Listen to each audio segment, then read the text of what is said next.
What's app group سے remove کرنے پر خاتون پہنچ گئی پولیس اسٹیشن۔ حیدرآباد کا انوکھا معاملہ۔ حیدرآباد میں ایک ایسا انوکھا واقعہ پیش آیا جس نے سوشل میڈیا پر سب کی توجہ اپنی جانب کھینچ لی۔ تفصیلات کے مطابق ایک رہائشی سوسائٹی کی خاتون کو واٹس ایپ گروپ سے ریموو کر دیا گیا، یعنی نکال دیا گیا، جس کے بعد وہ سیدھا مقامی پولیس اسٹیشن پہنچ گئی۔ خاتون نے الزام لگایا کہ انہیں گروپ سے نکال کر ذہنی ہراسانی کا نشانہ بنایا گیا ہے۔ خاتون نے پولیس سے مطالبہ کیا کہ انہیں دوبارہ رہائشیوں کے واٹس ایپ گروپ میں شامل کرایا جائے، یعنی ایڈ کیا جائے، تاکہ وہ سوسائٹی سے متعلق اہم معلومات اور اعلانات سے محروم نہ رہے۔ یہ غیر معمولی شکایت سامنے آنے کے بعد یہ معاملہ سوشل میڈیا پر بھی موضوع بحث بن گیا، جہاں صارفین اس پر مختلف آراء کا اظہار کر رہے ہیں۔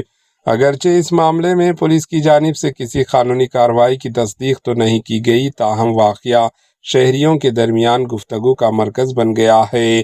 اس خبر پر آپ کی کیا رائے ہے؟ کامنٹ کے ذریعے ضرور بتائیں۔ مزید تازہ ترین اپڈیٹس کے لیے ایچ این نیوز چینل کو سبسکرائب کریں۔ Bureau report, H N news. H N news کے یوٹیوب چینل کو سبسکرائب کریں اور بیل آئیکن کو دبانا نہ بھولیں تاکہ آپ کو ہر نئی آنے والی ویڈیو کا نوٹیفیکیشن بر وقت مل سکے۔